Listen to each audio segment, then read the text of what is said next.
Muy buenos días a todos los maestros y maestras que están participando tan activamente en este foro virtual. Mi nombre es Rocío Rueda Ortiz y soy profesora del doctorado interinstitucional en educación de la Universidad Pedagógica Nacional de Bogotá. Por supuesto, mi primer saludo de agradecimiento también a Octavio Henao y a todo el equipo de didáctica y nuevas tecnologías que tan amablemente me han invitado a este espacio.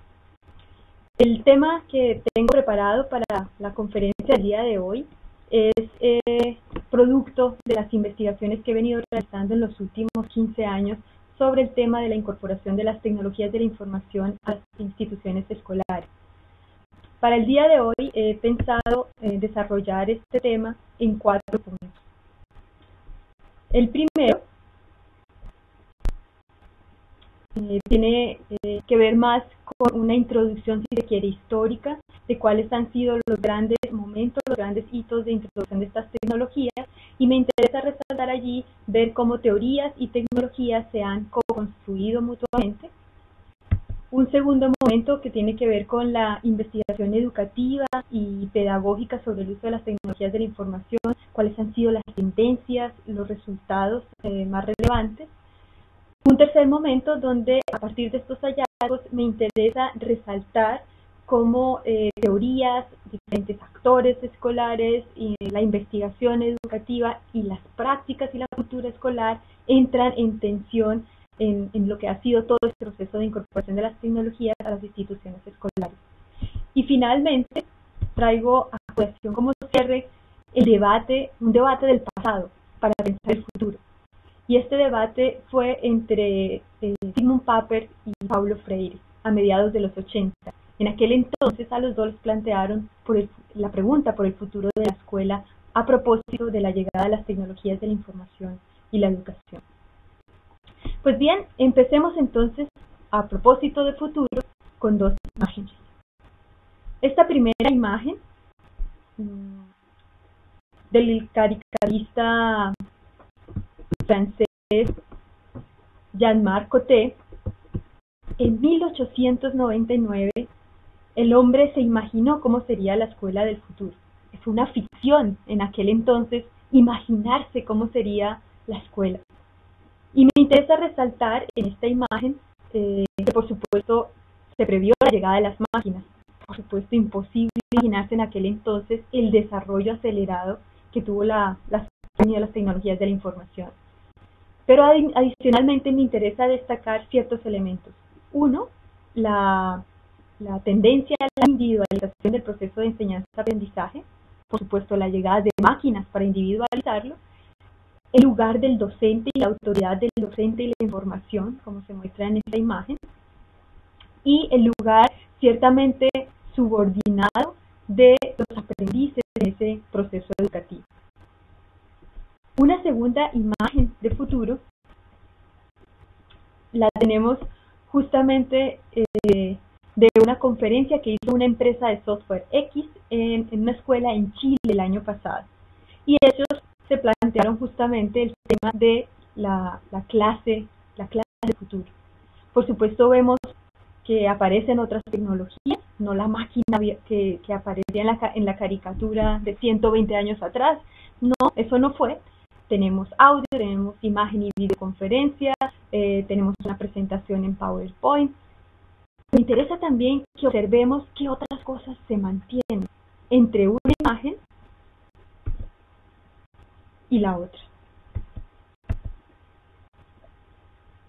Y por supuesto, la pregunta, ¿pero qué tanto ha cambiado la escuela con la llegada de los computadores?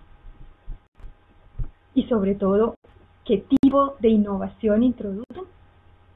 Veamos al respecto qué nos ha dicho la investigación educativa y pedagógica.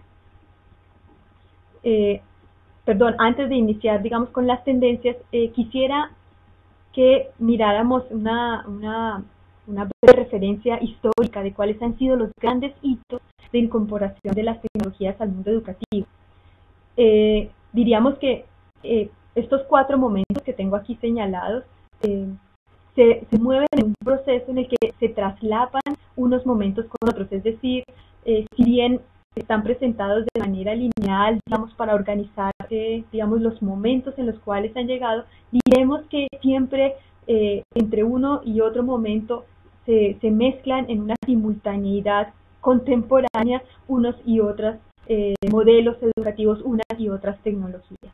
Pero diremos que en general se trata de unos desarrollos paralelos tanto del mundo de la tecnología como de las teorías educativas y pedagógicas. En algunos momentos las tecnologías les sirven de espacio de experimentación, de puesta en escena de las teorías pedagógicas, y en otros casos las tecnologías aprovechan los desarrollos de las teorías pedagógicas, de las teorías del aprendizaje, para desarrollar nuevas propuestas o nuevos desarrollos tecnológicos. Entonces, así, pensadas, digamos, tecnologías y teorías, veamos en este esquema cómo unas y otras tecnologías y teorías se han co-construido.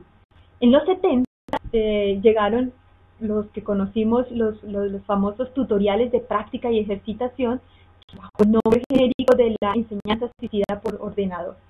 En aquel entonces estamos hablando de equipos gigantes, equipos, bueno, comparados con los que tenemos hoy en día, equipos grandes con una capacidad de almacenamiento y de procesamiento de información bastante restringida, y los desarrollos eran desarrollos de tipo lineal, secuencial, propios además de las teorías pedagógicas de tipo conductista, alimentadas por todos los desarrollos de esa psicología conductista, y que más adelante además se transforma en lo que conocimos por la tecnología educativa y el diseño instruccional. Es decir, a estas máquinas que tienen unas capacidades bastante reducidas de procesamiento y de almacenamiento de información, le correspondieron unos materiales o unas propuestas educativas, unos software que realmente sirvieron para trabajos de mecanización, ejercitación, lo que se conoce como tareas inferiores del aprendizaje. En los 80, sin embargo, hay otra tendencia que empuja con ese modelo y esas teorías conductistas, digamos, que venían funcionando desde los años 70. Y es por una parte, en el campo de las teorías pedagógicas empieza a tomar fuerza todo el paradigma constructivista, ¿no? Todas las propuestas en las cuales se ve que los seres humanos construimos conocimiento en interacción con el medio, y que es un proceso que no está de manera lineal, y que se requieren múltiples reestructuraciones en los procesos de construcción de conocimiento. Esto está pasando en el mundo de las teorías pedagógicas.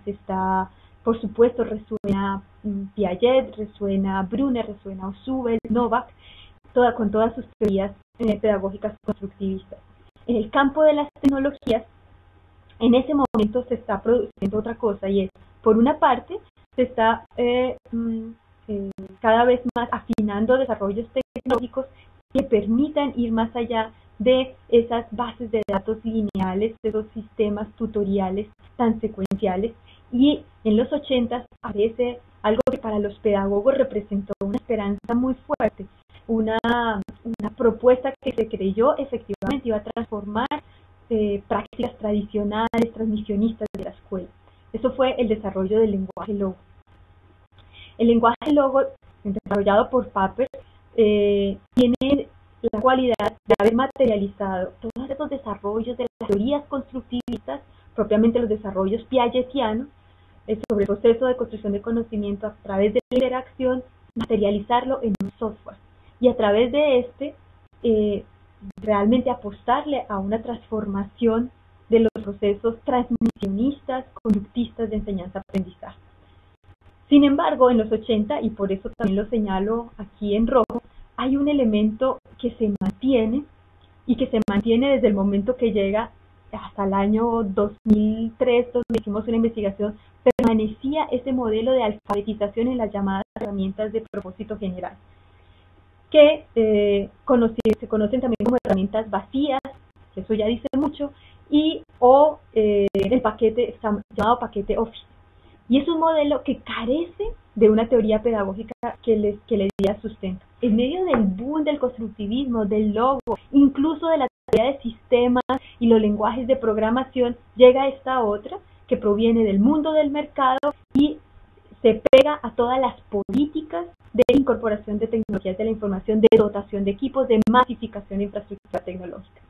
¿Cómo que consiste en el manejo de un procesador de texto, una base de datos, una tabla, una hoja de cálculo, un presentador, ¿no? Y esto fue lo que nos llegó a las instituciones escolares y donde se extendió además a la sociedad en su conjunto, en las empresas también esto fue lo que llegó como el paquete de capacitación. Lo dejo aquí, pero no olvidemos que está en rojo. En los años 90 y digamos la pasada década de los 2000 encontramos tres desarrollos muy fuertes.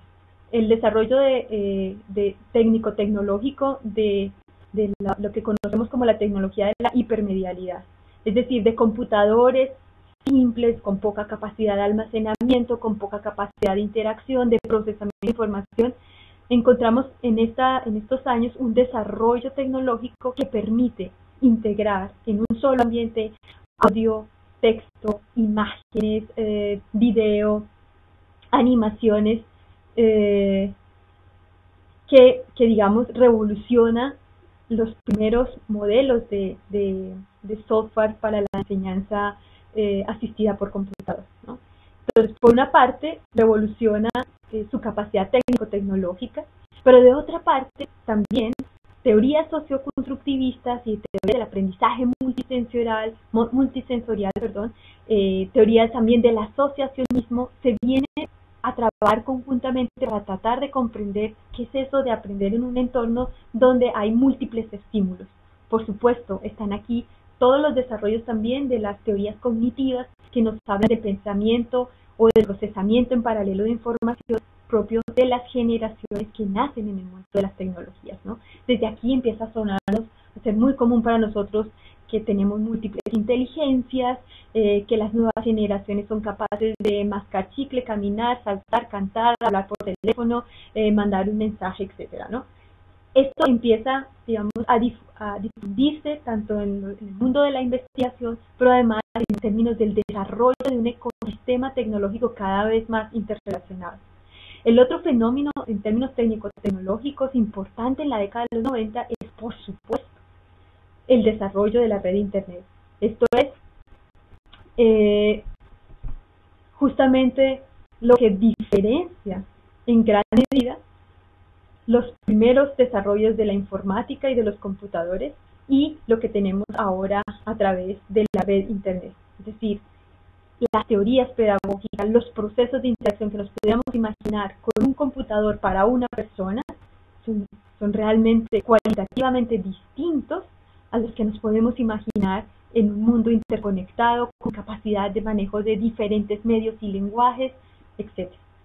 Y el otro elemento propio, digamos, de esta última década del 2000 es lo que se conoce como el desarrollo de las comunidades virtuales, el desarrollo de las comunidades de práctica, las redes sociales, ¿no?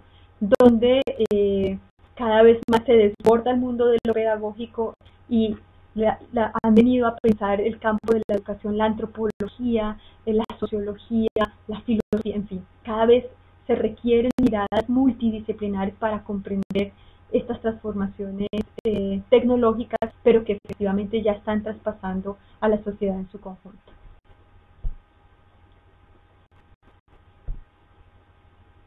Veamos entonces en qué campos se ha concentrado la investigación sobre el uso de las tecnologías en la escuela.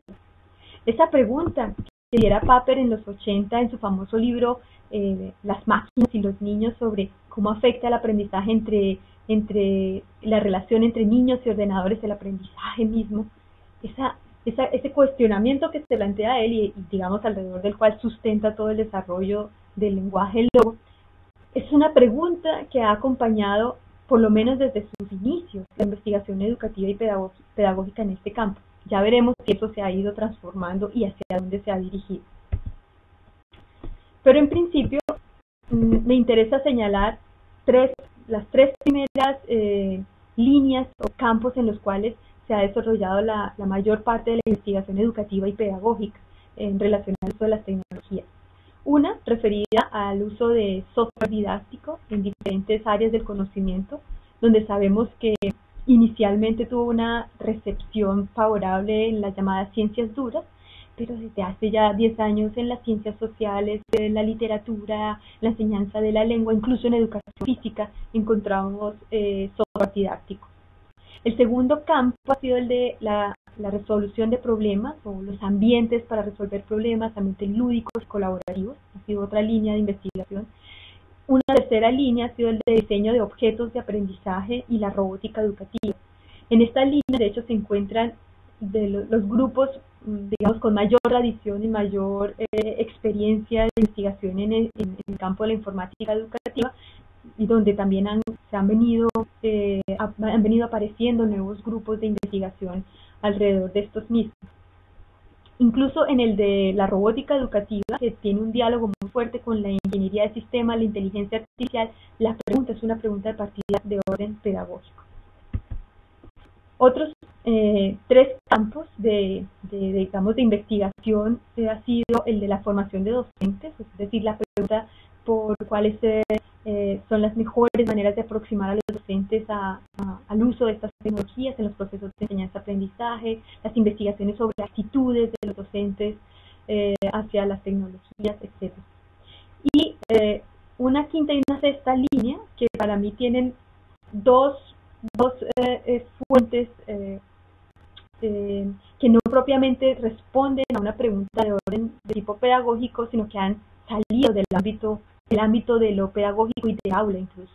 Uno es el de la educación virtual, donde empiezan a aparecer múltiples investigaciones sobre cómo la educación a distancia, semipresencial, online, las diferentes posibilidades intermedias entre presencialidad y virtualidad, que si bien no ha llegado todavía a las instituciones escolares primarias y secundarias, vendrá, por supuesto, es una pregunta fundamental que le está llegando a las universidades. Y tiene sentido porque además, como sabemos, el campo de la formación profesional o la formación permanente y los posgrados se ha convertido en un mercado de competencia entre las universidades en el mundo, ¿no? De ahí que, digamos, se promueva investigación que dé cuenta de cuál es el mejor modelo a utilizar para la educación virtual. Y el uso de las redes sociales y las comunidades de práctica es un tema muy, muy reciente, sobre todo en el ámbito educativo, y ha llegado justamente por una presión del mundo de lo social, por una presión que nos hace a todos reflexionar sobre cómo las sociedades se están transformando, cómo los sujetos hoy se relacionan con estas tecnologías, con un ecosistema tecnológico que está además permitiendo, por ejemplo, otras formas de organización política, cultural, que se sale además de las instituciones tradicionales, de la escuela, de la política, de la alta cultura, se está moviendo por otros circuitos y que está confrontando los modos de enseñanza y aprendizaje. Fundamentalmente, otros modos de cómo colaborar y de interactuar con la información. Veamos pues los resultados. El primer resultado, que nos cuesta mucho a quienes además hemos estado tanto tiempo pues dedicados a la investigación y a la producción en este tema de las tecnologías en la escuela, es estos hallazgos que nos dicen, mira, no hay diferencias significativas en el aprendizaje con computadores o sin ellos. O son resultados siempre muy paradójicos, en unos estudios se dice que sí, en otros que no. Y esto es un fenómeno a nivel nacional y a nivel internacional. Es decir, no podemos generalizar un resultado totalmente positivo de un impacto en el mejoramiento de la calidad de la educación, como, digamos, se nos vendió todo el tiempo la incorporación de las tecnologías a la escuela. Claro, por supuesto aquí también vale la pena preguntarse qué es lo que se comparó, qué era lo que hacían los estudiantes cuando se hicieron estas investigaciones y midieron textos y computadores, qué contenidos, interacciones, en fin. Independientemente de esta pregunta, sí creo que es importante tener presente que desde los 80 al momento actual seguimos encontrando investigaciones que nos dicen que no hay estas diferencias, ¿no? El segundo elemento o el segundo resultado que nos han dado las investigaciones señala de todas maneras que el uso de software educativo basado en la pregunta, basado en problemas, bueno, que eso es de la pedagogía desde Sócrates, pues, ¿no? O basado en la producción de nuevos objetos, llámese un hipertexto, un hipermedia, un pequeño robot, un programa de computador, un simulador. En esos casos, efectivamente, hay mejores resultados. Incluso se habla efectivamente que allí se están haciendo transformaciones en procesos de aprendizaje significativo. Porque efectivamente es muy distinto el resultado de una interacción donde simplemente se navega entre vínculos, se salta de un hipervínculo a otro, o se hace una lectura no secuencial de una información en el computador, quizás con imagen o con sonido. Es muy distinta los procesos cognitivos, los procesos de aprendizaje que allí están involucrados a cuando un estudiante o un grupo de estudiantes con sus docentes desarrollan o producen un nuevo objeto, sea un hipermedia, donde los estudiantes buscan imágenes, buscan los textos, los crean ellos mismos, bajan música, escanean imágenes.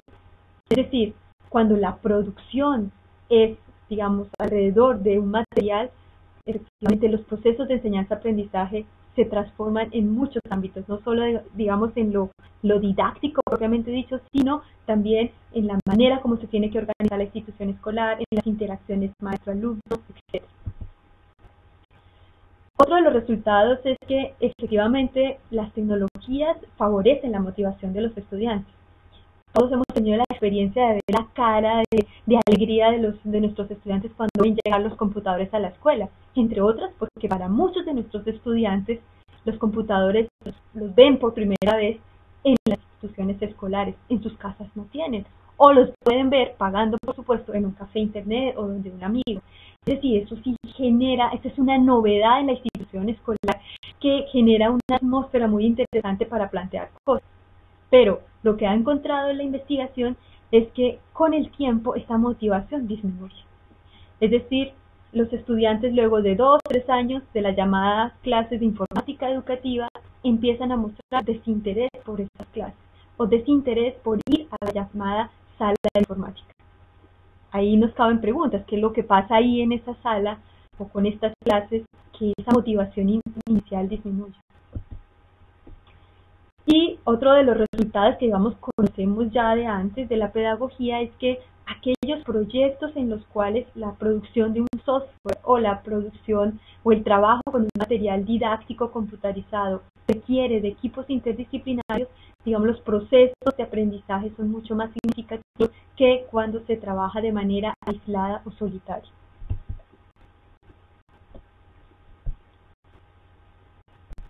En el campo de en este campo, digamos, de la motivación del que veníamos hablando, uno se preguntaría, bueno, ¿qué es lo que pasa? Que si al principio están tan motivados, tan contentos, 2 años después ya tienen pereza de ir a la sala de informática. Uno de los resultados que hemos encontrado, incluso en universidades que forman pedagogos, es que hay currículos de informática educativa basados fundamentalmente en las llamadas herramientas de propósito general. ¿Recuerdan aquellas que les señalé en esta tablita en rojo? Pues muy bien, en muchas instituciones escolares, a finales de la década de los 80, aún en los 90, principios del 2000, muchas instituciones tuvieron como currículo en el área de informática educativa el Office de Windows. El Office de Windows que no tiene una sustentación teórica pedagógica ni esos debates entre los constructivistas y los conductistas sobre los procesos de aprendizaje, no tiene ese trasfondo pedagógico, sino que tiene un trasfondo fundamentalmente del mundo del mercado y de la economía, ¿no?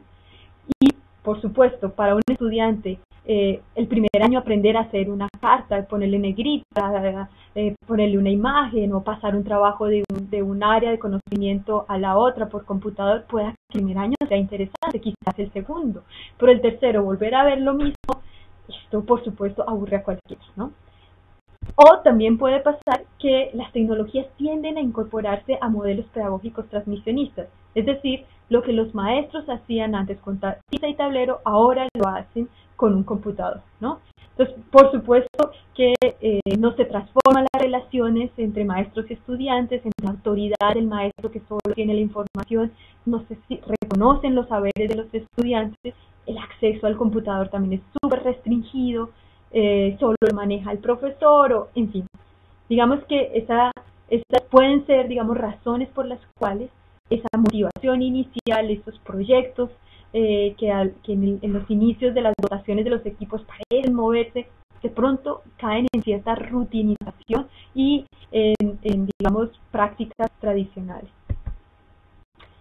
Sin embargo, frente a la pregunta por el profesorado, si bien a los inicios de la incorporación de estas tecnologías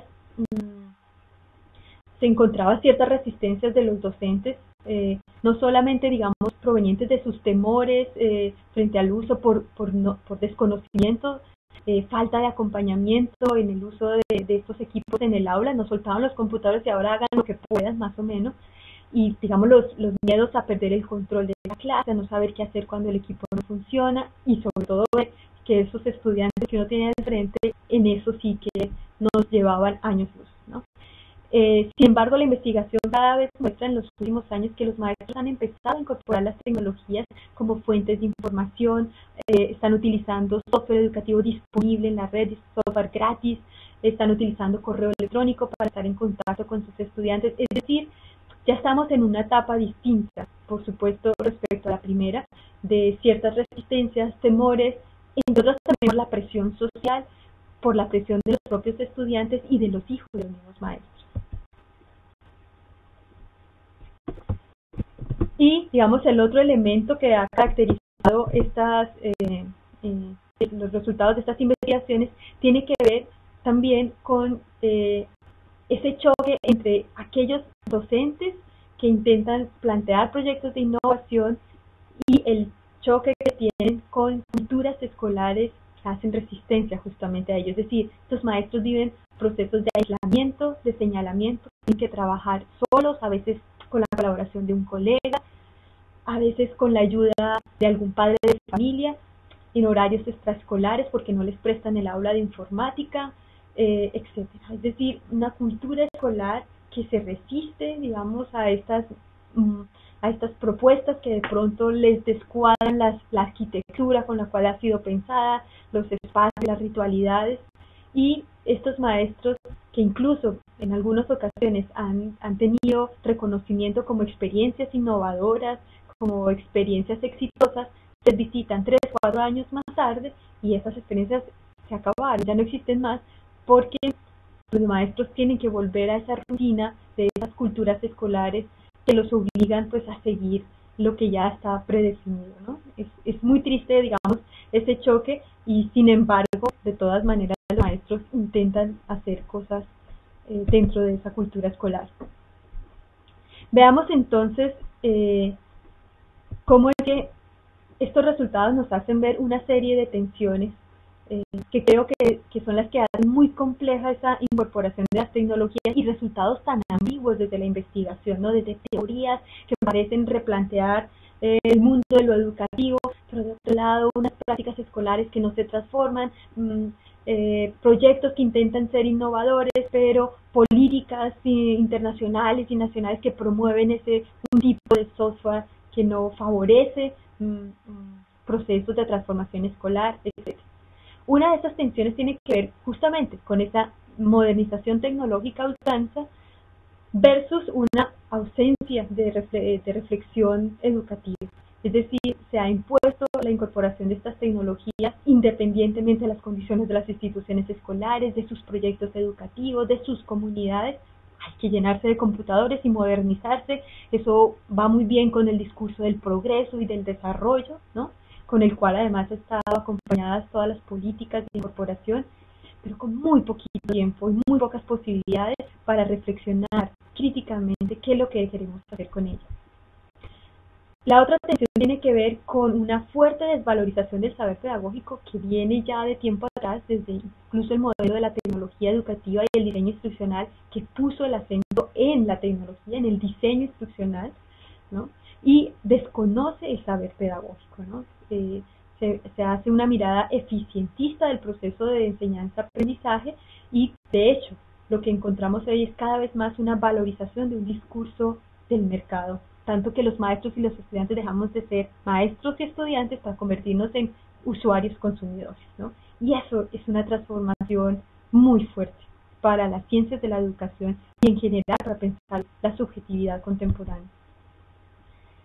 La otra tensión tiene que ver con una cultura escolar, como les señalaba ahora, por ejemplo, en los resultados sobre las innovaciones educativas a través de estas tecnologías, y es con una cultura escolar que domestica las tecnologías y domestica también las innovaciones, es decir, parece hacerlas funcionales a sus modos de interacción, a sus modos, a sus prácticas cotidianas, y digamos los intentos de renovación o transformación escolar, aprovechando lo que esas tecnologías ofrecen, parecen volverse a capturar en modelos tradicionales. Como diría Freire, es una tensión entre una educación bancaria que no reconoce los saberes de las comunidades, lo que nuestros jóvenes hoy nos pueden enseñar además sobre estas tecnologías, versus una educación como práctica social expandida que están viviendo nuestras sociedades. Es decir, lo que vemos con jóvenes metidos en música contracultural, o simplemente los jóvenes que comparten información a través de las redes sociales, bajan software libre, comparten lugares donde pueden crear conjuntamente cosas con niños del país, pero con niños de otros lugares del mundo. Eso sí que está, digamos, cuestionando mucho hasta dónde seguimos con esta institución con la que por estos 120 años, por lo menos entre estas dos caricaturas, conocimos. Otro elemento, digamos que diría que para cerrar estas tensiones es la tensión entre teorías, la investigación propiamente dicha en las universidades, lo que pasa en las prácticas escolares y estos actores del mercado. Digamos que nos enfrentamos las universidades a una fuerte exigencia desde estas políticas internacionales por ciertos temas de investigación, descuidando otros, por ejemplo, el énfasis excesivo en lo que se requiere el mercado, en estas miradas eficientistas y economicistas de la educación, por encima, digamos, de lo que ha sido la experiencia de un saber pedagógico y de un campo que se ha consolidado durante, digamos, este tiempo. Y digamos, el desencuentro también muchas veces entre universidades y las instituciones escolares. Son pocas las experiencias de universidades como la de Antioquia que se ha planteado espacios como estos para trabajar con los maestros desde su experiencia y pensar cómo nos inventamos otras maneras de utilizar las tecnologías. Realmente no es el modelo que se ha estandarizado en la incorporación de las tecnologías. Sin embargo, a pesar, digamos, de este escenario un poco, digamos, un poco preocupante, lo que sí vemos como muy esperanzador es justamente la emergencia de estas comunidades, como la de ustedes, de los maestros que están participando en este foro, que se están organizando espontáneamente y que además no dependen de una institución ni dependen de nadie que les diga que lo tienen que hacer, ni de un diseño instruccional, ni de una política educativa que lo defina, ¿no? Esto está sucediendo por fuera de las instituciones y los maestros ya han empezado a generar unas comunidades en las que intercambian información, en las que se cuentan las experiencias que han realizado, se dan sugerencias, que esto lo vemos ya de hecho en los comentarios del foro. Y ahí creo hay una potencia supremamente interesante, es decir, maestros y maestras que se han empoderado con las tecnologías y se están inventando otras formas de usarlas. Para cerrar entonces, volvamos a las escenas del futuro y les cuento entonces el encuentro a mediados de los 80 en Brasil de Simon Papert y Paulo Freire. Dos súper grandes personajes para pensar la educación y las tecnologías en la época contemporánea. En aquel entonces les preguntaron a estos dos grandes, ¿no?, de la educación, bueno, ¿y qué piensan ustedes respecto al futuro de la escuela ahora con la llegada de las tecnologías? Papert, ante esa pregunta, por supuesto, rápidamente y lacónicamente dijo: la escuela, tal y como la conocemos, ya no funciona más. Es obsoleta, necesitamos acabarla. Lo que requerimos es pensar una sociedad en la cual los niños y los jóvenes aprenden explorando con tecnologías, explorando con sus pares, y esto les va a permitir el desarrollo de su autonomía, de su autodeterminación, sin depender le imponga unos conocimientos. Y eso efectivamente es lo que va a transformar nuestra sociedad. Pero la escuela, tal y como está, ya no sirve más. Se acabó. Ya es totalmente disfuncional. Eso dijo Papert, mediados de los 80. Freire enseguida dijo, no, yo no puedo decir esto, y mucho menos sentado en América Latina. Porque en América Latina, la escuela, para muchos niños y niñas de nuestros países, la escuela sigue siendo el único lugar, para muchos de ellos, de acceso a los bienes simbólicos de la cultura. Por lo tanto, no podríamos desechar, estando en desacuerdo con los modelos educativos que han imperado en nuestras instituciones escolares, no podríamos desecharla como institución, porque además no tenemos una respuesta de qué podríamos hacer en el medio por estos jóvenes que corren el riesgo de estar aún más excluidos de nuestras sociedades. Pero Freire lo que sí se plantea es la necesidad de transformar los modelos educativos en los cuales se han formado nuestras generaciones, y se han formado en modelos bancarios con y sin tecnología. Por lo tanto, la respuesta de Freire está más orientada a una respuesta de orden político, y es una pregunta por más bien lo que los maestros nos tenemos que cuestionar es qué mundo estamos construyendo con estas tecnologías, y a quiénes favorece, a quiénes les da ventaja, y de eso cómo nos afecta en nuestras vidas, nos hace más felices. Eso nos permite enfrentarnos a las nuevas formas de sometimiento y dominación, que además también están tramitadas por estas tecnologías. Estas son las preguntas que nos debemos hacer los maestros. Pues bien, este encuentro se terminó y los dos no se pusieron de acuerdo, el uno que se acabe la escuela y el otro cambiemos los modelos educativos. Yo no voy a resolverlo tampoco.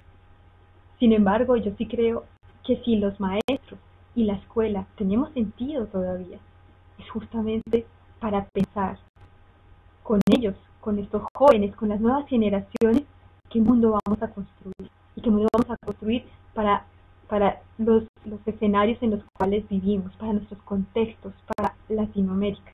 Si nosotros no nos hacemos las preguntas, por supuesto nadie se lo va a hacer.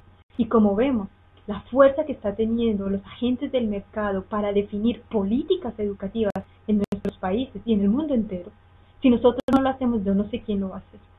Por supuesto, cuando planteo la necesidad de una reflexión crítica sobre qué podemos hacer con ellas, cómo nos inventamos otros usos, si tenemos solo el Office en la institución escolar, bueno, inventémonos nuevos diseños, nuevos desarrollos tecnológicos, qué necesitan nuestras comunidades, cómo empoderamos a nuestros jóvenes para que tengan su propia voz.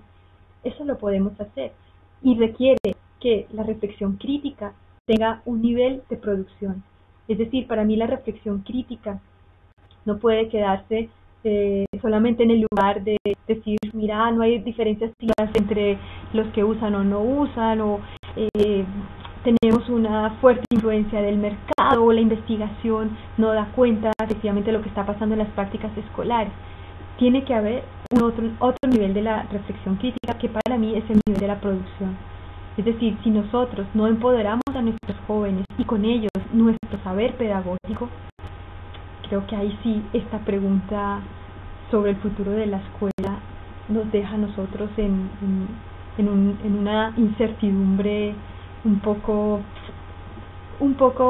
triste de reconocer si no somos nosotros los que le apostamos por una transformación educativa. Esto era lo que les quería comentar.